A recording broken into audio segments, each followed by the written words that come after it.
RTP. Ya está con nosotros Juan José Iniwer, él es analista, columnista de Diario El Universo, y también pues vamos a hablar con él sobre la coyuntura nacional, la política y más temas. Bienvenido. Hola. Un gusto estar con ustedes. Más que la política, la invitación tiene que ver con la intención de esta nueva regulación municipal para distribuir los fondos. Eso que está mirando. Y usted, que se ha dedicado durante mucho tiempo como matemático a calcular, ¿sí?, efectos en los presupuestos municipales, en los presupuestos provinciales, ¿cuál es su opinión ya después de tener una ley final, se supone ya discutida? Bueno, realmente a nivel teórico hay el teorema de la descentralización de Oates, un americano, que demuestra que los gobiernos locales siempre son más eficientes que el gobierno central para gastar el dinero, ¿ok? Por su cercanía y porque aumentan la función de utilidad del gasto. Y a las pruebas me remito, acá también se cumple en la práctica, no solo en la teoría, porque los GATS pues han venido gastando el dinero de una manera que se puede criticar en algunas cosas, que es la fiesta de los conciertos, pero no deja de ser bastante mejor que el gobierno central, porque el propio gobierno reconoce en su proyecto y en las cifras que invierte en promedio por encima del 40%, pero el gobierno en cambio anda por el 4%. Entonces el burro hablando de orejas, viene el gobierno central que le debe a los GATS, ¿no, verdad? Porque si hablamos de eficiencia en el gasto o de eficiencia financiera, ya pues entonces ¿por qué no hacemos primero que el gobierno central se ponga al día, ¿no, verdad? Y porque hay varias cifras ahí, pero se habla, algunos prefectos hablan de que la cifra consolidada anda por 1.300 millones. Entonces, de repente viene y en vez de pagar, en vez de cumplir con la Constitución, ¿no, verdad?, que dice que tiene que hacerse las transferencias automáticamente. Ipso facto, viene el gobierno y dice, no, encontró la solución, ¿no, verdad? La solución es simplemente restar 1.000 millones de las transferencias, exigiéndole cosas que son muy difíciles de cumplir. ¿Por qué? Por razones estructurales. Porque los municipios pequeños tienen que tener una infraestructura mínima. Entonces, el grande tiene un director financiero y el municipio chiquito también, y tiene un director de planificación y un director de talento humano, de todo. Entonces, hay una cierta infraestructura que a lo que usted suma los sueldos de esa infraestructura básica, porcentualmente, obviamente, es mucho mayor en los municipios pequeños. Entonces, esta imposición, de verdad, no se puede cumplir en la práctica. Están apuntando simplemente a no pagar la deuda y de ahí en adelante tener más facilidades de caja. ¿Para qué? Bueno fuera que fuera para inversión. No, es el gobierno central el que la pida, es que tenemos que preocuparnos, porque ahí está el derroche, ahí están las remuneraciones muy elevadas, todo se va a gasto, nos piden impuestos a cada rato, que el 12 al 15% del IVA y otros impuestos, otras contribuciones especiales, y dije para seguridad y los indicadores de seguridad empeoran. Y estamos, según algunas estadísticas, en el peor país del mundo, por encima de Haití en cuanto a muertes por cada 100.000 habitantes. Entonces, realmente, en el fondo, ese es el significado del proyecto. Adelante, Manuel. Sí, matemático. Me resonó algo que usted me decía hace un ratito, que es que tenemos municipios relativamente pequeños que tienen un costo mínimo de operación que es muy alto. La pregunta es, ¿no será que tal vez tenemos demasiados municipios pequeños?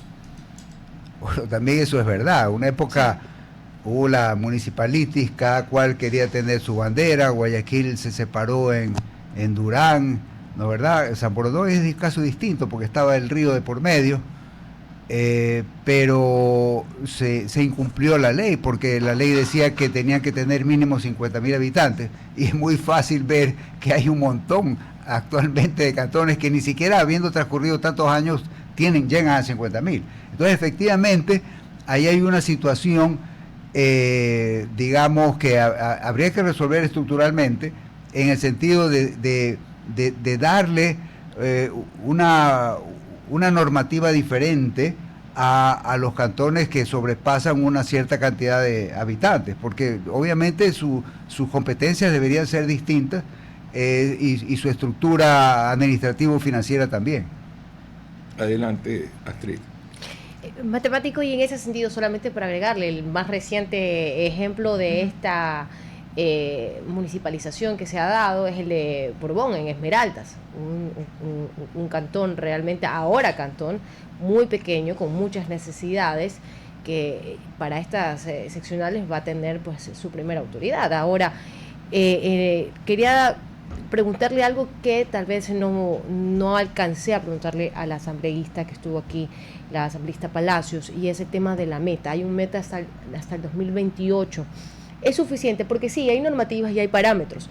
Conforme a lo que yo he podido ver y leer un poco de cómo Guayaquil lleva sus finanzas, por ejemplo, con la fórmula que establece el COTAD, Guayaquil tiene una inversión más o menos de 248 millones, por ahí, un poco más sería, de dólares según la fórmula del COTAD, pero que podría aumentar con otros rubros, podría superar los 600 millones con otros rubros de egreso que no se los coloca como lo establece el COTAD. Pero hay una meta del 2028 en la cual se establece para que se cumplan estos plazos y estos ítems. Esta meta es favorable, esta meta es parte de deficiencia. ¿Cómo usted analiza estos parámetros que pone el COTAD y esta reforma que ya está en el registro oficial? Bueno, el proyecto fue enviado como urgente con una gradualidad que comenzaba en 60% para el próximo año. Ajá. Luego subía a 65% y terminaba en 70%, o sea, había 3 peldaños. Pero como consiguieron los 77 votos, que era el mínimo para aprobar este tipo de ley, entonces hicieron una de más y dijeron no, vamos de una vez. Y entonces resulta, y hoy día está la entrevista de la alcaldesa que preside el AME, ¿no, verdad? Resulta que la aplicación es a partir de este año, lo cual viola pues toda la lógica, porque obviamente estamos trabajando con un presupuesto aprobado y la Constitución dice que las asignaciones y las finanzas de los GAT son automáticas y previsibles, y el presupuesto ya estaba aprobado, y sin embargo ahora tienen ellos que entrar en una serie de modificaciones del presupuesto para reorganizar el gasto para cumplir esto. O sea, es otra brutalidad, otra falla, otro abuso de este proyecto de ley. Y le hago otra reflexión. La misma alcaldesa que hoy día es entrevistada en el Diario Expreso, ella reconoce, ella dice, bueno, mire, no, si todo se puede, yo cogí la alcaldía en una catástrofe y ahora le he llevado, pero le he llevado ¿a dónde? Entonces, analicemos. Tiene 18 millones de dólares no reembolsables que consiguió en el BEDE. O sea, automáticamente deducimos de qué manera llegó a esa presidencia del AME. Le ofrecieron, ¿no, verdad?, ese dinerito gratis, no reembolsable del BEDE para hacer mayoría, porque el AME siempre, lamentablemente, siempre, sin excepción, Lazo, todo el mundo ya ha comprado, por decir así, con estos favores al AME, cuando el AME nunca ha representado verdaderamente a los municipios, no, siempre ha representado al gobierno central. Entonces transan y entonces yo ahora pregunto, la ley genera esta imposición con un indicador que se calcula contra los egresos no financieros. Entonces viene y recibe en sus ingresos, ¿no, verdad?, una donación de 18 millones de dólares y la tira a inversión, ¿no, verdad? Construye vaya usted a saber qué construye. Algunos municipios creen que inversión es invertir en hacer un mejor edificio municipal, ¿ok? Y hay varios de esos casos. Entonces, realmente, de esa manera, si usted recibe plata que no le cuesta, que no la tiene que pagar, y la pone a inversión, ¿no, verdad? Entonces, o las cosas cambian. Entonces, habrán ciertos municipios que podrán cumplir, o ciertas prefecturas que podrán cumplir, pero estructuralmente el conjunto no lo va a hacer. Y adivine qué, la ley es para el conjunto. Uh-huh. Yo no he visto que se discute este tema, pero la ley está redactada para aplicarse al conjunto, lo cual es una barbaridad, porque si un GAT se mata cumpliendo, resulta que se la quitan porque el resto no cumple. Eso no es justicia. Funciona así, o sea, es como esas calificaciones universitarias que es la media de todos.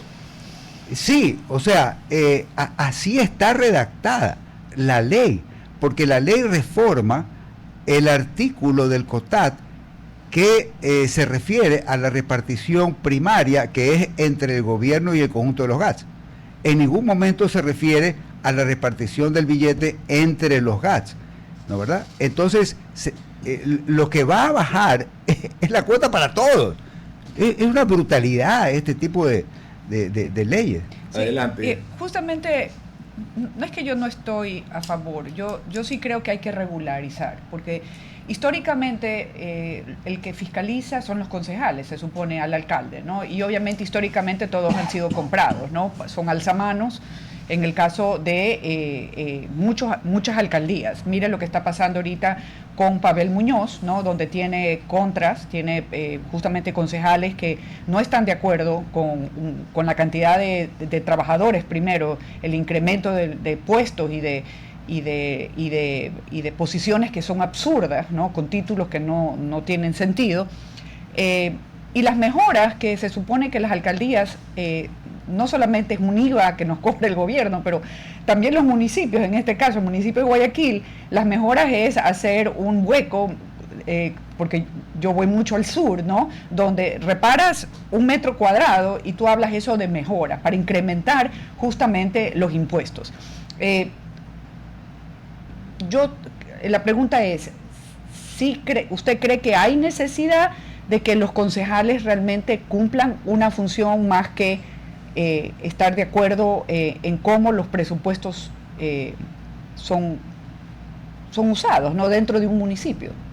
A ver, es obvio que todos queremos que se gaste el dinero de mejor manera. El dinero es sagrado porque es del pueblo, es un esfuerzo que la gente se despoja de un impuesto para mandarlo al gasto social. Sí. Entonces, obviamente que es correcto que nos preocupemos por eso, pero lo que pasa es que aquí, si es que estuviera el gobierno preocupado porque el mejor gasto, es obvio que comenzaría en casa, ¿cierto? Mostrando una mejor eficiencia y un más alto porcentaje de inversión con los dineros del gobierno central. Y la consecuencia del proyecto no sería, ve acá que te quito, no, sería un proyecto que vaya asegurándose de que la eficiencia se cumpla. O sea, no es un proyecto constructivo que tiene un objetivo positivo, ok, construyamos la eficiencia. No, es una trampa, está así hecho, ¿sabes qué? Si no cumples te quito, pero no asegura directamente el cumplimiento, sino indirectamente bajo el supuesto de que algún día los municipios sí van a rectificar, ¿cierto? Entonces, en cuanto a los concejales, yo pienso que Quito cayó en la trampa. En su momento, cuando se reformó la ley, ellos dijeron, como en los asambleístas, ¿no? Tengamos mientras más asambleístas mejor, y es un error, porque es un ejecutivo. La verdad es que todo alcalde termina transando, porque si no puede gobernar, y en Quito especialmente tienen feudos de poder, le entrega a un concejal tal o cual cosa, que además lo pide abiertamente, pide carro, pide chofer, todo eso lo sabemos, es público. Entonces, realmente Quito es el que más concejales tiene, es una barbaridad, es una cosa difícil de gobernar. Nino, adelante, y luego el doctor Rodríguez. Matemático, quería aprovechar para hacerle 2 preguntas muy concretas. La primera es, de cara a este fenómeno, digamos, de segunda década, ya podríamos decir, en el Ecuador del siglo XXI, que es la delincuencia organizada, ¿qué reevaluación hay que hacer sobre las competencias? Por ejemplo, tránsito, o por ejemplo, la complementaria de seguridad, con alegaciones fuertes alrededor, por ejemplo, de agencias de tránsito municipales que se han prestado en ocasiones para permitir tráfico de armas, de drogas. Y paralela a esta, y tomando las referencias de Fernando Carrión, ¿qué elementos o herramientas tenemos para tratar de medir las economías ilegales? Él planteaba la necesidad de entender cuál es la incidencia real de la delincuencia organizada en las economías. ¿Qué herramientas sugiere usted para tratar de empezar a medir esto y también dimensionar al rival, ¿no? Bueno, hay las herramientas, especialmente la UAFE, que podría estar atenta a cada cosa. Hay el tema de la competencia de seguridad, hay el tema que está también en el tránsito, pero aquí realmente la verdad la genera el que tiene el poder de generar la narrativa. Ese es el problema. Entonces le echan la culpa que los cantones que hay que centralizar de nuevo, porque hay corrupción en la entrega de las revisiones técnicas, etcétera, pero nos olvidamos de que la corrupción es de la ANT, la N es de nacional, o sea, es desde lo nacional que se ha venido generando una corrupción tremenda. Que también hay corrupción en las entidades locales, sí, correcto, pero está muy mal planteada la narrativa de que cuando hay corrupción la culpa es de los municipios. Eso es una mentira inmensa, ¿no, verdad? El tema del 911, el tema de las cámaras que estamos viendo cómo el gobierno central, violando toda autonomía, ¿no, verdad?, irrumpió y está intervenida, ¿no, verdad? Entonces uno dice, bien, o sea, es bueno que una intervención, si es que hubo ocultamiento en los incendios, se conozca, ok, qué pasó, ¿no, verdad? Pero también es bueno que en su momento las cámaras hayan podido permitir que un Porsche se paseaba por justamente alguien en la casa de alguien que había hecho un atentado. Entonces, el que tiene la voz, el poder, genera la narrativa, y eso es muy peligroso, porque estamos también en la libertad de prensa entrando en un momento en donde vemos persecución a la prensa. Entonces, y eso no puede ser aceptado. Fue un error en la época de Correa haber aplastado tanto, pero lo que él llamaba los sicarios de tinta, etcétera, pero era un discurso explícito. Usted sabía que el presidente quería abusar de la prensa, ¿cierto? Pero a veces me siento que en estos momentos hay el afán de acaparar con la prensa, de comprar La Posta y otros medios, y ahí no se investiga. Ahí no se investiga de dónde vino el dinero para comprar esa radio y otras, ¿no, verdad? Entonces uno dice, ok, no estamos ante un gobierno que declara la guerra a la prensa, a pesar de que la secretaria Gelliver, que hace un rato fue mencionada aquí, ¿no, verdad?, y que según el don Ramón, de algún modo toda su vida ha vivido de la prensa, ¿no, verdad?, ahora dice que es enemiga de la prensa. Entonces ella sí, digamos, ha tenido, por decir así, creo yo, la autenticidad, ¿no, verdad?, de caer en esa contradicción existencial, de declararse enemiga de la prensa porque ahora está del lado del poder. Pero es importante recordar que la verdad no se la va a conseguir, ¿no, verdad?, acaparando los medios, ¿no, verdad? En la medida que todavía tienen importancia los medios, porque ahora la verdad está más regada en las redes,